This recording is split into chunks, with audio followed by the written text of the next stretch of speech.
Hello and welcome to Learn, Do, Become Radio, episode 84. I'm April Perry, and today's episode is lesson 1 of our step-by-step home organizing party.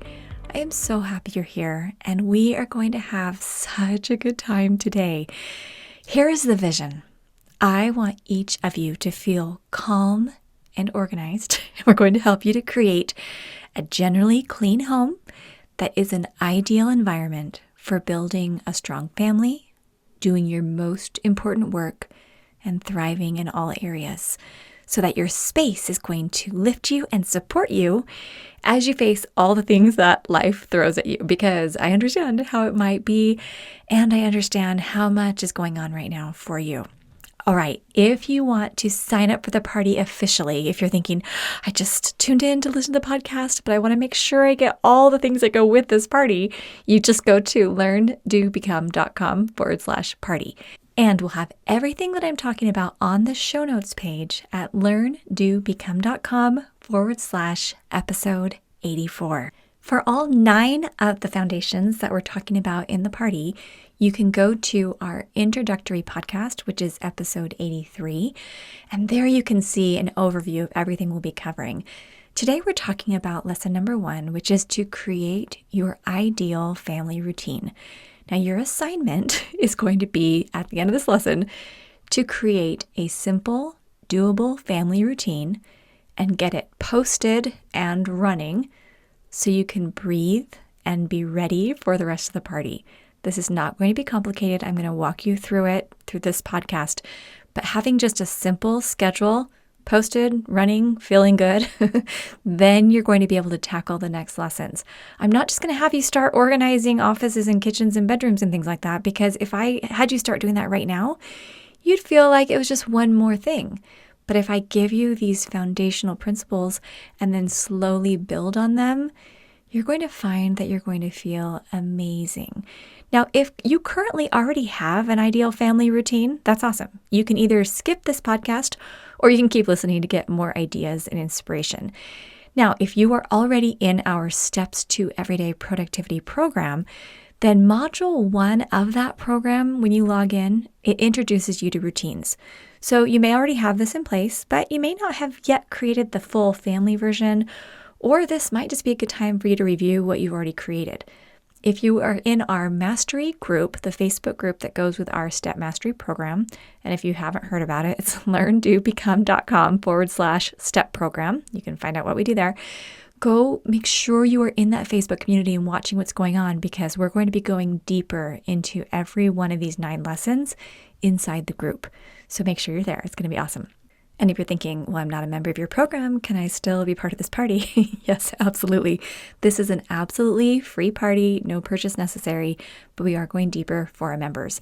But for any of you who are here with us, we are going to take good care of you, and we're going to have an amazing time. And then in the next lesson, for lesson number 2, we're going to talk about how to put out the fires and take care of you. But if you're thinking, well, I can't wait until the next lesson to learn about putting out fires, I need to do it right now, it's okay. Make sure you've signed up at the learndobecome.com/party page. So /party. And then we're going to give you helpful additional links about all 9 lessons right there, in addition to linking to lessons as they come out. Does that make sense? Okay, so excited. Now, before we dive into lesson 1, create your ideal family routine, I'd like you to do a quick assessment of where you are right now. Now, this isn't an official Google form or an online survey. I actually would love for you to answer these 3 questions and rate yourself on the back of your worksheet that goes with this party. You can again get the worksheet by registering for the party, or we'll send it to you by email if you're already receiving our emails.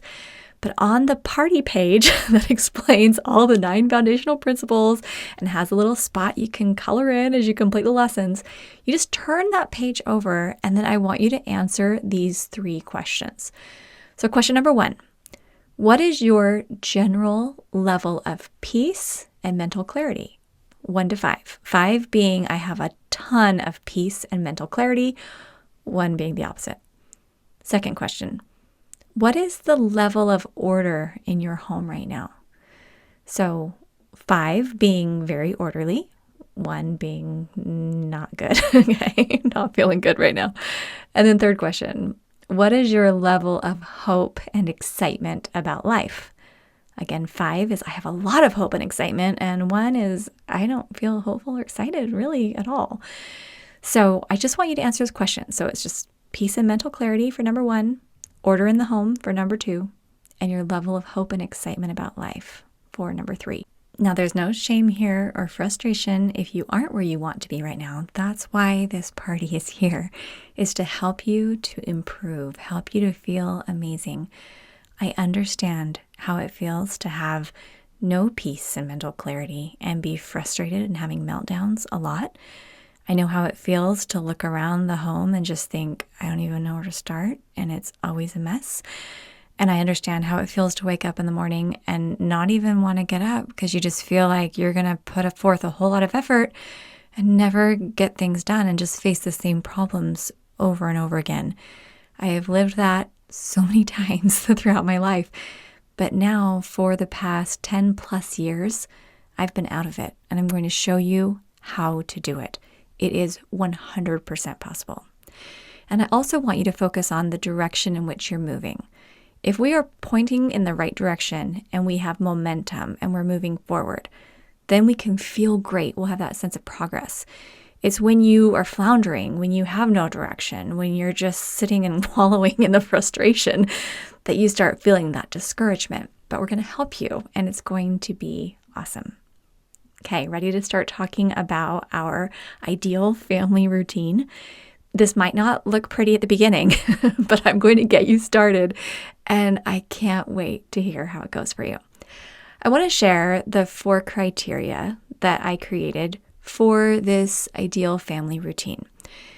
There are lots of routines out there. There's tons of options. And obviously you don't have to listen to me, and I'm not the only source of information on this, but I want to share 4 criteria that have worked for our family year after year after year.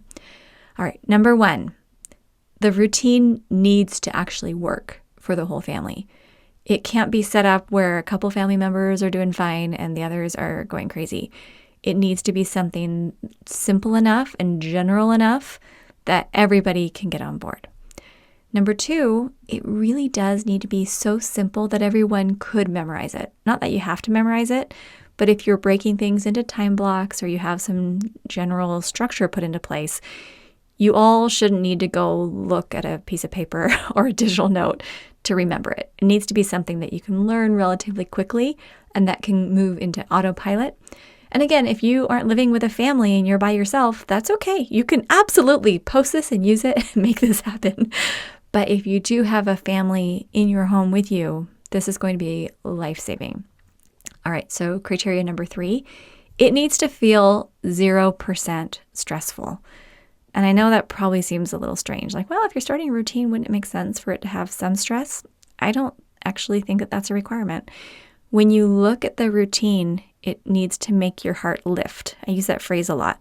When you look at, next actions or your calendar, in order for a system to actually work in your life, you can't look at it and feel dread and stress. So I'm going to share with you some ideas on how you can do this. But when you see your routine, your stress level should just be a 0. You should think, okay, this works. This makes sense. It should alleviate the stress. And then the 4th criteria is it needs to lead you and any family members who may be there with you closer to who you want to become. Okay, so let's review those 4 again. Works for the whole family, simple enough you could all memorize it, feels 0% stressful, and leads you closer to who you want to become. I hope that those 4 criteria feel exciting for you, and I'm just going to explain a little bit about our general family routine. We created a super simple sheet, and I'll explain more in the step-by-step process how we did that. But all we did was put in a very basic framework for the day. We found that we weren't all waking up at the right time, and we found that we were going to bed too late, and we were all over the place when we didn't have a good routine in place. So now it looks something like this, and I'll put a copy of it on the show notes page. So learndobecome.com/episode 84. You can just go there and look at it, and just one idea will give you, and then you can adapt it obviously to meet your needs. But right now we have an 8 o'clock time when the whole family gathers together, and we do a prayer. We have some time just for our family to start the day off well. It's 8 to 8:30. Okay, so if people want to get up before that, great, but no one comes and talks to me until 8 o'clock, and we do it 8 o'clock to 8:30 time with the family. 8:30 to 10:30 is our flexible time. This is when we're exercising, showering, getting breakfast, doing any personal reading, anything else we want to do for a couple of hours. That works great for the ages of our children, how it's set up. Then we have a 10:30 to 12:30 structured work time. Eric and I are doing our work in our meetings. Kids are doing their homework, schoolwork, or they have other things they're working on, musical instruments or handwriting or typing or whatever else they're doing. We have an hour for lunch, 12:30 to 1:30. And then in the afternoon, we have another 2-hour block of structured work time, 1:30 to 3:30. Then 3:30 to 5:30 is downtime. This is no screens. We do have 1 hour of screens allowed per day once all of the work is finished. But this downtime, this is when I take a nap, or maybe we go on a walk, or lay in the backyard, or have time just reading, relaxing, whatever we want to do. Have a couple of hours, not necessarily all together. Then we have a dinner hour. And then in the evening, it's time with the family. We maybe do a campfire in the backyard. We play board games. We watch a movie together. We sing together. We look at photo albums. We organize closets. It's so much fun. And as we start to build in the step-by-step home organizing part, you'll be able to fit it in, maybe a little bit in that morning flexible time, or a little bit during the lunch break, or a little bit during the downtime, or some in the evening. And we're going to show you how to break it into pieces. And then 9 o'clock to 10 o'clock is kind of let's get ready for bed. Let's have some wind down time. And what we have found is this general routine is working so well for our family. Now, our youngest is 12, and then we have a 16-year-old and a 17-year-old. So right now it's the 5 of us in our home. So obviously, if your children are younger, the bedtimes might be different, or, there's all kinds of ways you can organize it. But this structure, it does meet our criteria. So that first criteria that I was talking about, where it's working for the whole family, yes, it is. And if something were to change, where you're thinking, bedtime's a little too late, some of the kids need a little more sleep, yeah, we would adjust that.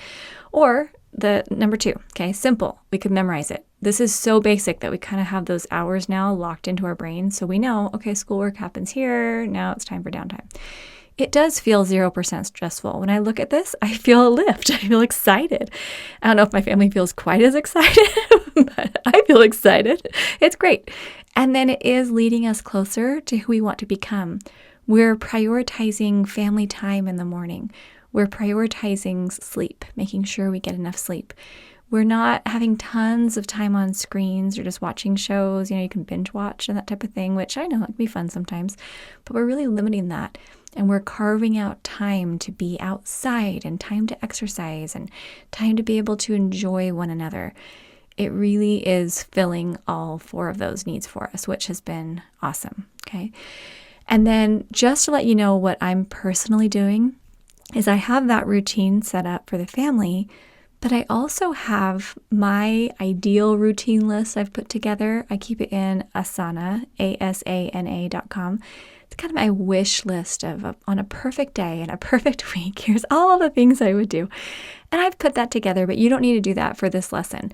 There's more on that in the STEP program if you want to go deeper, our Steps to Everyday Productivity program. And I've also just created a lot of habits along the way, just like you have. You don't need to write down, I'm going to brush my teeth as part of my routine if you know you're going to brush your teeth, right? But you can incorporate any new habits that you would like. And the way I'm doing it right now is I'm using the Streaks app. Now, mine was like a $5 app. I know they have other ones that are free, but it lets me keep track of all of my streaks. And I think I'm on day 60 right now, where there's 4 things I write down for each day.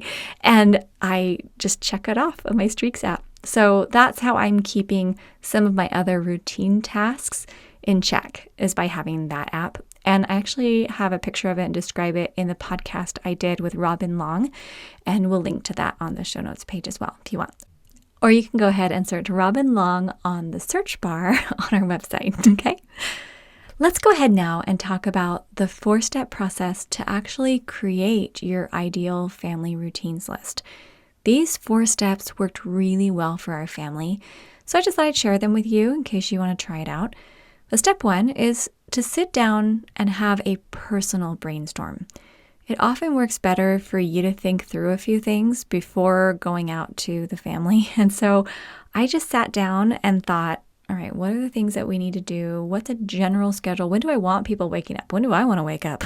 When do I want to go to bed? And I built it around me, not to be selfish, but because I thought, well, why not create something that will work really well for me? And then I'll find out what the family thinks, and then I can make adjustments as needed. Eric encourages me to do this all the time. He's like, April, identify what would be your ideal. What would be your dream when we're planning a vacation? What do you want? When you're putting together a lunch with friends, well, where would you want to go? What would you want to do? You may as well kind of shape it the way you would like it and then be open and flexible to suggestions. So I love that idea. So taking maybe 10, 15 minutes, this doesn't have to take a long time, but I want you to do a personal brainstorm and sketch out something you think makes sense. Then step 2, you want to discuss it with one family member to start with. And I would choose the family member who has the greatest desire to help you and who has the best sense of understanding the needs of the whole family. Now, I selected Grace, she's our 17-year-old, as my first person, my cohort in crime, to be able to talk through this brainstorm I put together. Because Grace understands the needs of our boys. She's the oldest child. Eric was happy to help out, but he really doesn't love brainstorming things like this with me. So if I come to him with something a little more fleshed out, he's pretty excited about that. So I was like, hey, Grace, can you just spend a few minutes with me and look at what I created for the schedule and tell me what you think? So as we looked at it, she was able to actually shape a few things. She was like, oh, I think we should wake up. I think she'd change our wake up time a little bit. Or she said, I think we need to start at this time for the studies. And yeah, let's do this in the afternoon. And she was really working with me on it. So the things that I had put together, she generally liked, but she had some really great insights that would help her. And she really felt would help her brothers and the whole family. So after Grace and I put it together, we typed it out, and then I texted it to Eric. And I said, okay, Eric, can you just look this over? And if you want to make any changes, do it by 4 p.m.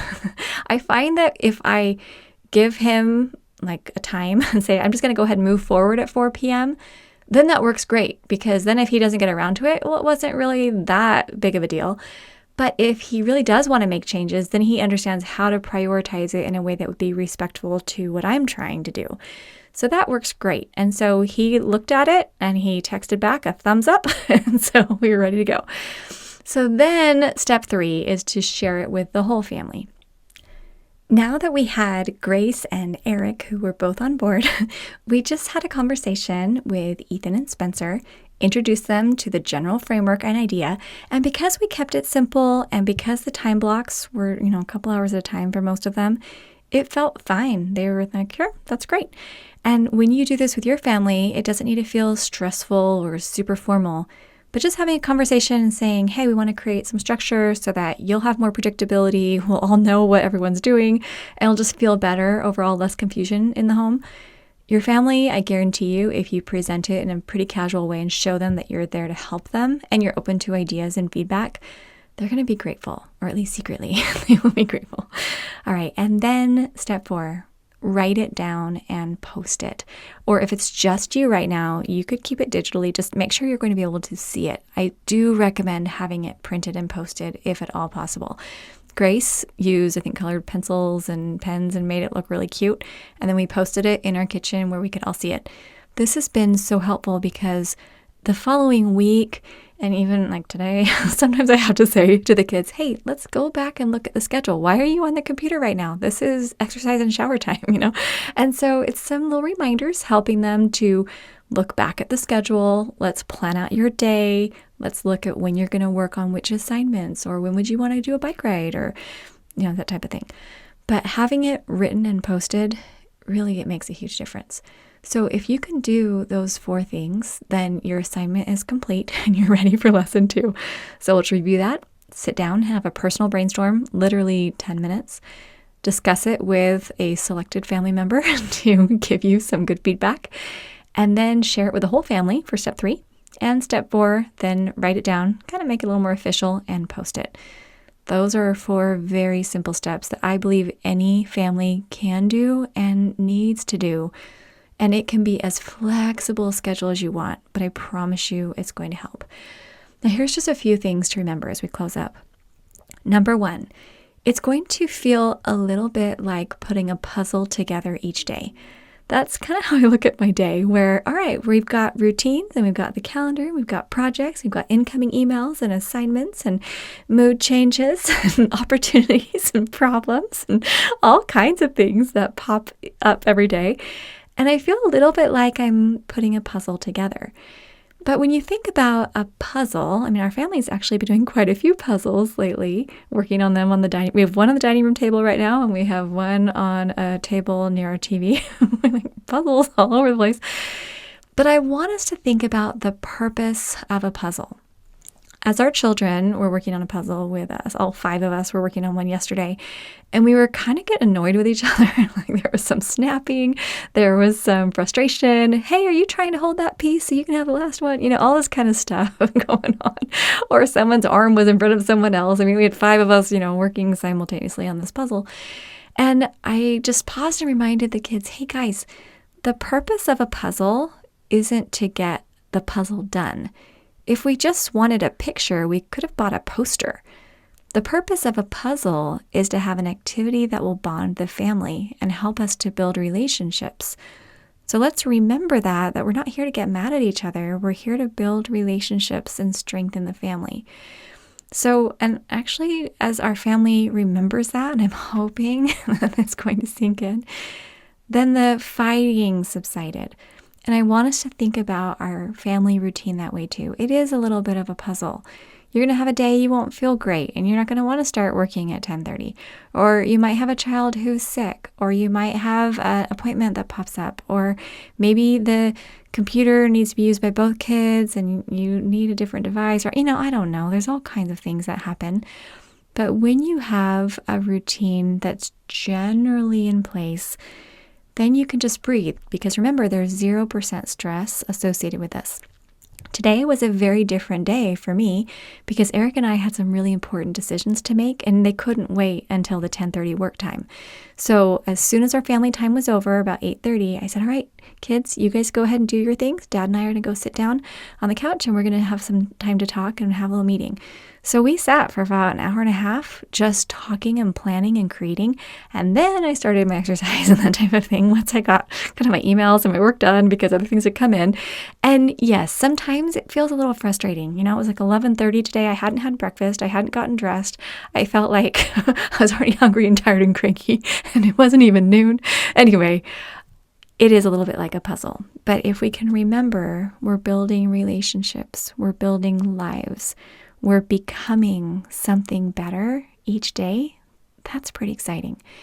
Another thing to remember is the concept of a multiple choice perfect day. I've spoken about this on previous podcasts, but it's something Eric taught me because I created this super long routines list one time. It was back when we were newly married, and I was trying to manage all the stuff. I mean, we had a couple of children. We had Grace and Aaliyah at that time. And I was like, Eric, I have so many things I want to do all the time. I'm never going to have a day where I get it all done. And Eric said, well, why do you think about it like an either or? Either you had a perfect day or you didn't. How about you think about it like a multiple choice perfect day? Some days you get a shower and you get some important tasks done. And some days you hang out and you play with the kids more, or you might just be outside more that day. Now I do get a shower every day, but back then I didn't because it was just crazy with all the kids. But I love that concept of that multiple choice perfect day. And I've remembered that and I apply it to my life now, where some days I get a lot of work done. Some days I get a lot of rest and replenishment. Some days I get to travel, or I get to be out, or I get to be doing conferences or things like that. And some days I spend a lot of time in our home. And so if we can look at the day as something flexible, but we can see it as being perfect. The word perfect is like complete, right? It's complete. And I love that concept. Okay, 2 more things that I want to share are from the book Atomic Habits by James Clear. I had put a list of all my favorite books on our Learn, Do, Become Facebook page, and then I asked for other recommendations, and Atomic Habits kept coming up over and over and over again. So I bought the book, the audio, and the hardback.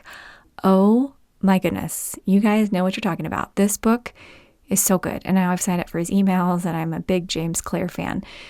But I want to share a couple of principles that he talked about in Atomic Habits. This first quote is from page 41 of the book, and it says, "Building better habits isn't about littering your day with life hacks. It's not about flossing one tooth each night or taking a cold shower each morning or wearing the same outfit each day. It's not about achieving external measures of success, like earning more money, losing weight, or reducing stress. Habits can help you achieve all of these things, but fundamentally, they are not about having something. They are about becoming someone. Ultimately, your habits matter because they help you become the type of person you wish to be. They are the channel through which you develop your deepest beliefs about yourself. Quite literally, you become your habits." So well written, don't you think? You really need the whole book. I'm just telling you. It's so good. Okay, so one of the ways that this applies to this ideal family routine we're talking about creating habits for our family. When are we going to bed? When are we waking up? What do we do when we wake up? How do we structure our days so we have a balance of work and play? When do we have time to connect? How do we prioritize caring for our physical bodies? How do we care for our spirits? How do we care for our minds? There is so much power in creating positive habits as a family. And sometimes you don't realize how powerful it is while you're going through the process, because there's the whining and the frustration and the wiping counters and the dishes and everyone's cranky. Do I sound like my family's always cranky? We actually just now, as I'm recording this, I've had to record this in little bits and pieces, but I just tucked my teenagers in bed. So Ethan, I went in first, talked with him. We went driving tonight, and he's working to get his driver's license. We had time just to talk about how he's feeling driving and how he wants to go practice every day. And he drove faster today than he ever had before. We went to an area that had the highest speed limit we've had yet. So it was awesome just to be able to be with him and talk with him about what he's thinking. Went and tucked in Grace. She's our 17-year-old. And we were talking about the things that she's excited about. She's getting ready for college and her roommates and some of the things she's concerned about as well. We were just holding each other and just enjoying being together. I spent some time with Spencer. He came into my office while I was organizing some boxes and things.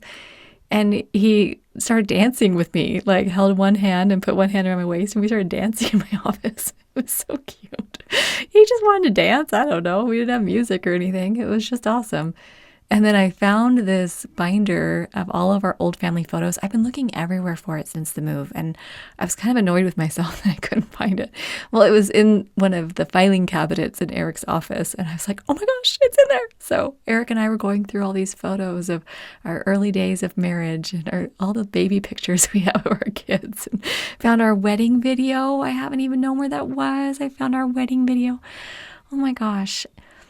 I'm kind of getting off on a tangent, but the reason I'm bringing this up is because the strong relationships that we've built in our family have not happened by accident. We've invested a ton of time spending time together, talking, working through things, overcoming challenges. And I know that when you build a structure that's going to support that more fully for you, if you haven't already, or continue doing the great things you're doing, I know that there are so many awesome things already happening in your life. And because you know how it feels when you do something awesome and you feel that lift, you want more of that in your life. And I'm hoping that as I bring together things like this great quote by James Clear, or ideas from the community, or things we've learned from trial and error that is going to be helpful for you. And then one final thought from Atomic Habits. It's about goals. I'm not going to quote from the book. I'm just going to talk about the general concept of goals versus systems. So one of the points that he made, and it's at like the 36-minute mark of the book, I just screenshot while I'm listening to audiobooks. And then I use those screenshots to go back and find the quotes I like. So I went and did that today. So basically, he's talking about how goals are great for setting direction, but systems are great for making progress. And so if you look at Olympians, for example, there are a lot of people who have the goal of becoming an Olympian, but the people who actually make it have created systems that enable them to have progress. So if you say things like, oh, I'm going to eat more healthfully, or I'm going to lose 10 pounds, or whatever it is, great goal if that would help your body to be more healthy. But if you don't have a system in place to help you make sure you have the right foods available, or to help you learn what the right foods are, or to create routines for exercise or whatever it is going to support you, it doesn't matter how great your goal is. And that was really helpful. The other comment he made, and I'm not exactly sure where it was in the book because I was listening to it while I was going to sleep at night, but he said, if you're only working on something because you're trying to achieve a goal, then once the goal is achieved, you don't really have a motivation to continue. But if you focus on the systems and creating sustainable habits that are going to carry you through your life, it doesn't matter when you reach a goal, you're going to continue these good habits that will serve you. And I really love that. So just some thoughts that I hope will give you some ideas and inspiration and help you, because it's not easy to move forward in a good direction always. Sometimes it feels a little easy. Most of the time it takes some effort and discipline. So I'll close up now. If you want to get links or see an outline of everything I talked about here, and I'll include that James Clear quote on the page and a link to his book as well, go to learndobecome.com/episode 84. Make sure you have signed up for the party. If you're already on our email list and we sent you this link, we'll include the worksheet there, so you don't have to sign up again unless you want to. But if you want to make sure you don't forget, then make sure you don't miss out. Go to the learndobecome.com/party. We're going to take you step by step through getting your home organized, help you to feel calm and excited, and help you to see that all the wonderful things that you want for your life actually can happen. Have a wonderful day. We'll see you soon at learndobecome.com.